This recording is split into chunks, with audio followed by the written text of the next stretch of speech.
Muito obrigado aqui pela sua participação aqui no Estudo da CBN.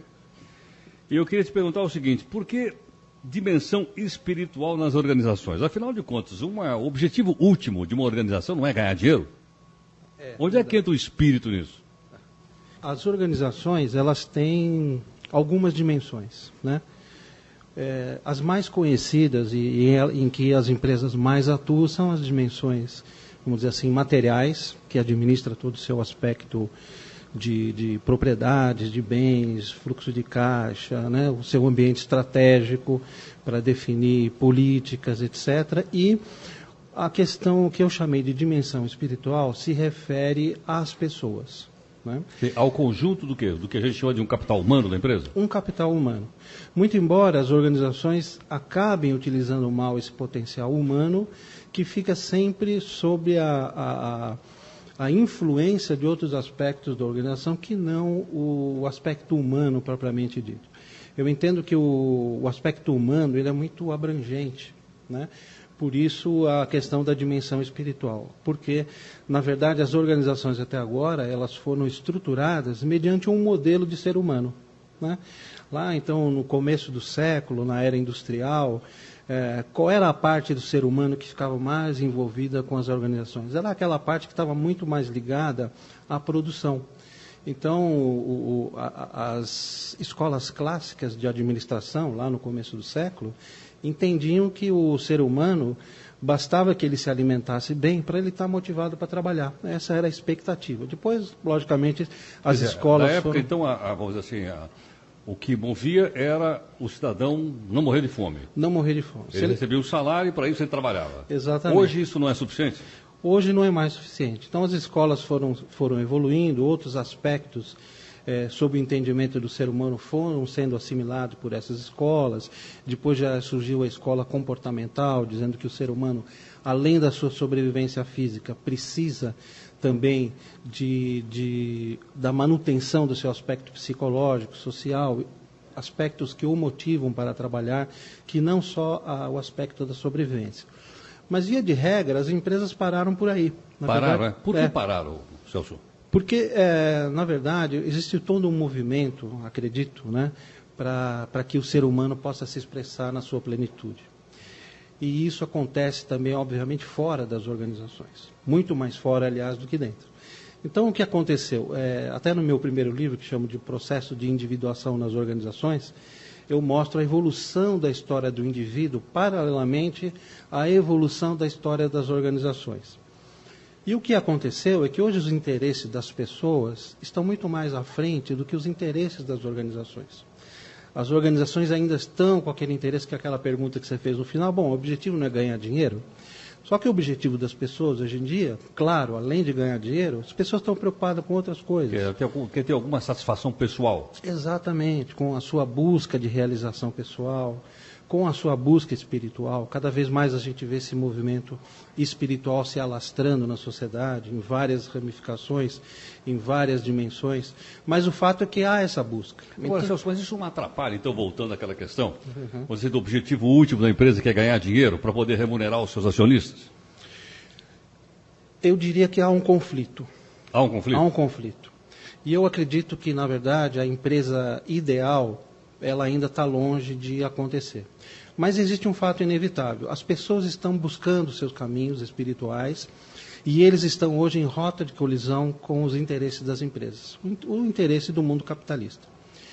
Mas o que eu entendo é que não vai haver alternativa para as próprias empresas se elas não forem assimilando aos poucos os interesses da pessoa. Ela vai ter que conciliar isso, então? Ela vai ter que forçosamente... Ela vai ter que conciliar o seu resultado com a satisfação dos seus funcionários, dos seus colaboradores? Exatamente, ela vai ter que conciliar esses interesses, até porque os fatores que motivavam as pessoas, os funcionários, até o século passado, não estão mais conseguindo motivar as pessoas. Agora, Celso, receber o salário não é mais suficiente? Não é mais suficiente. Hoje a empresa precisa oferecer alguma coisa a mais? Precisa oferecer alguma coisa a mais para os funcionários, no âmbito pessoal, no seu aspecto psicológico e na questão da espiritualidade. Até porque, como eu digo a primeira frase do livro, nós não somos seres humanos tendo uma experiência espiritual.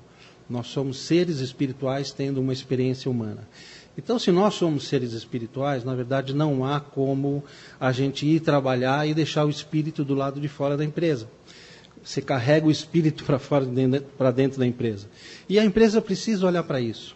Na verdade, já existem algumas empresas, como a Natura, por exemplo, já está incorporando nas suas atividades diárias alguma prática espiritual. Então, antes de começar a trabalhar, fazem exercícios de meditação budista, tai chi chuan, yoga.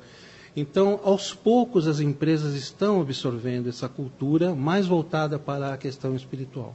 Existem hoje também consultorias... Esse funcionário que passa por essa prática que você citou, ele se torna mais produtivo ou não?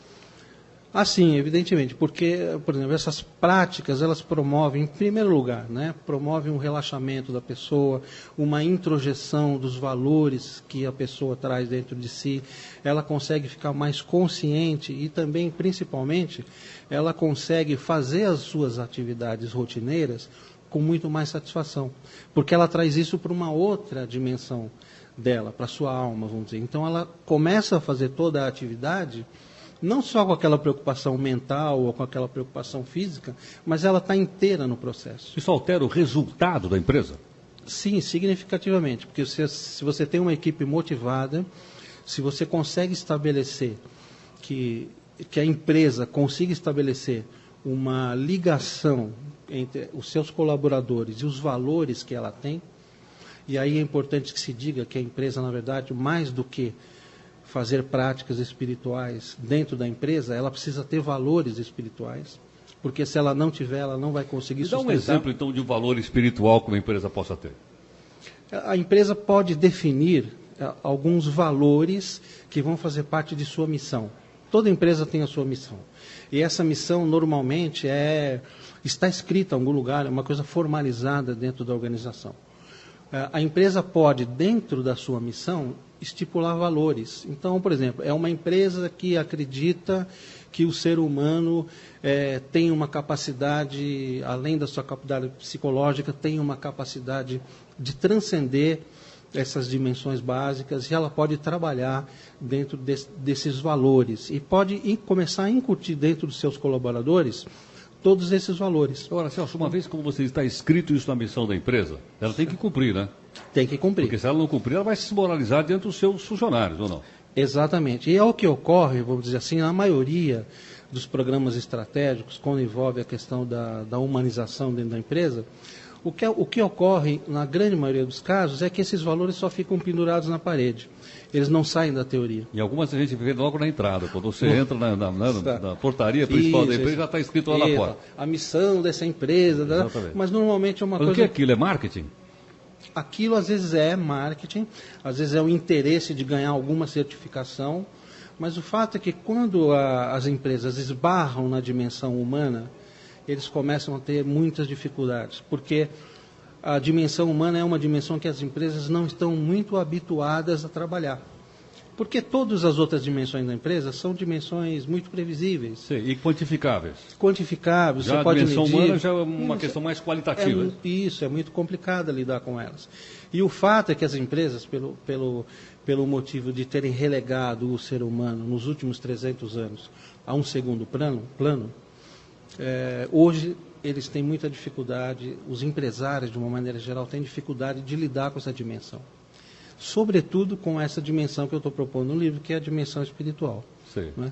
Então há uma dificuldade realmente, há um conflito, vamos dizer assim, de interesses para que a empresa consiga harmonizar esse ambiente organizacional. Então, assim, o ideal seria que, se a gente entender a empresa como um tripé, né, no seu aspecto material, no seu aspecto mental, deveria também ter um outro aspecto, que é esse aspecto mais humano, mais espiritual, que formaria um equilíbrio. Mas com isso você também não iria desestimular a competição dentro de uma empresa? Né? E vamos dizer assim, a busca pelos melhores salários, pelos melhores cargos, pelos melhores desafios. E com isso o pessoal ia ficar um pouco mais, vamos dizer assim, não tão aplicado. Na verdade, o que eu chamo assim de dimensão espiritual, ela tem uma dimensão muito maior do que a gente às vezes possa confundir com religiosidade ou com algum aspecto religioso. Não é isso. Para mim, espiritualidade é aquela dimensão do ser humano que transcende a sua existência comum, por exemplo. Transcende o seu corpo. Todos nós sabemos que nós não somos o nosso corpo. Muito embora as empresas, a maioria delas, enxergue só o corpo da pessoa para trabalhar como força de trabalho. Nós sabemos também que nós não somos somente o nosso aparato mental. Até porque a nossa mente ela é capaz de fazer questões a respeito de quem nós somos, etc. Então, a nossa própria mente identifica algo além da sua própria estrutura. Esse além é que eu chamo de espiritual. Ou seja, aquela dimensão do ser humano que transcende o seu corpo, transcende a sua própria mente. Agora, então, Celso, em que momento a empresa toma uma decisão, suponho até que estratégica, de aderir, por exemplo, a essa visão mais humanística da sua existência? Normalmente, essa decisão vem após alguma crise. A crise da empresa? Da empresa. Normalmente, o que eu tenho verificado é assim. Normalmente, não quer dizer que sempre seja assim.